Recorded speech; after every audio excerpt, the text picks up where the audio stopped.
Hey guys, this is Qualia here. This is a video in response to Dayon's previous video, the Chopping Wood series.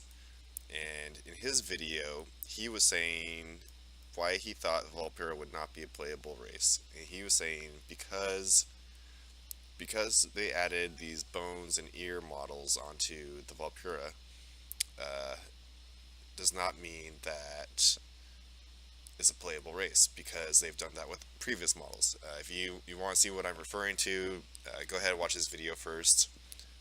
He gives a whole rundown on his opinion. Now, that being said, uh, he makes some points there, but to counter that argument, I'm looking at this Vulpera model comparison to previous NPCs we've seen in the past. Now, these are all the character or all the races that are listed under character models. That includes non-player characters, and just the way that they're rigged up so that you can put things like armor on them. And not every piece is going to be matched up. Like you won't be able to put a helmet on a Naga because it's not rigged for it. They gotta morph these helmets and stuff to fit. Um, Now the other thing is uh, customization options. Now the Naga, you got 5 skins. That's them right there. That's the only customization you can do for a male Naga. For a female Naga, 5 skins. Just 5 different colors is what you get your choice from. That's all your customization options. Now, they're not putting a bunch of options to be like, oh, I want different colored or different shaped fins, changing geometry on the face, different tentacles and stuff, because you're not going to notice that as a player. To a player, if that was a player race, they would want all that kind of specialization, and you wouldn't notice that playing the game because you're not looking at the enemies for that long, just long enough to kill them, really. Um, Nightborn, the old Nightborn, they were built in a similar way, where you would just activate different geometry to have different customized armor. So you couldn't put on player armor on them. So you might have noticed, they look a lot different than the player version, but you do have a lot more of these different customizations. For example, different skin tones, different faces, hairstyles, hair color, facial hair. Well, it says facial, it's listed as facial hair, but it's these different piercings. Now, again, going back to some of these other races that we can't play, Tonka. Number one, we only got the male model. There's no female model, right? So you never see what a female Tonka looks like. Who knows? Maybe they look the same. This could be a female right there. But again, only customization is a couple different beards, a couple different colors. All right.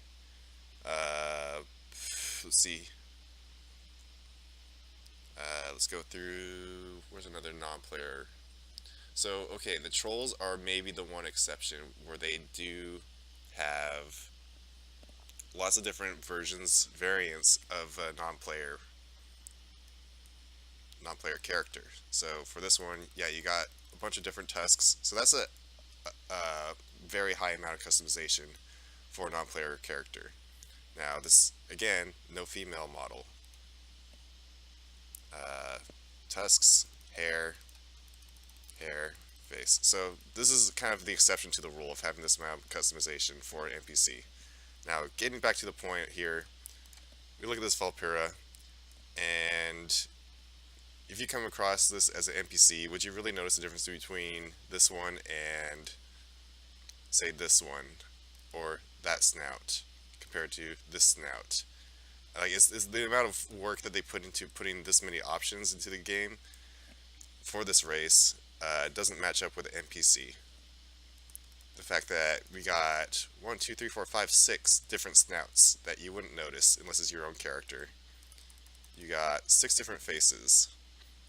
You got 7, 8 different fur colors. 1, 2, 3, 4, 5, 6, 7, 8, 9, 10 11, oh, 12, okay.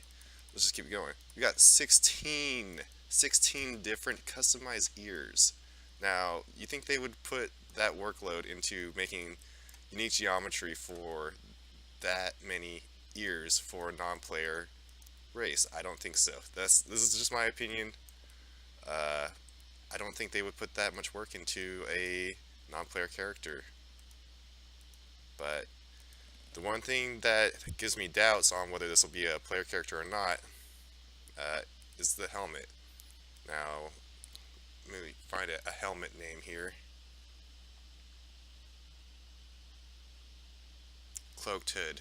So, like him, it doesn't work on him. Cloaked Hood. Close enough.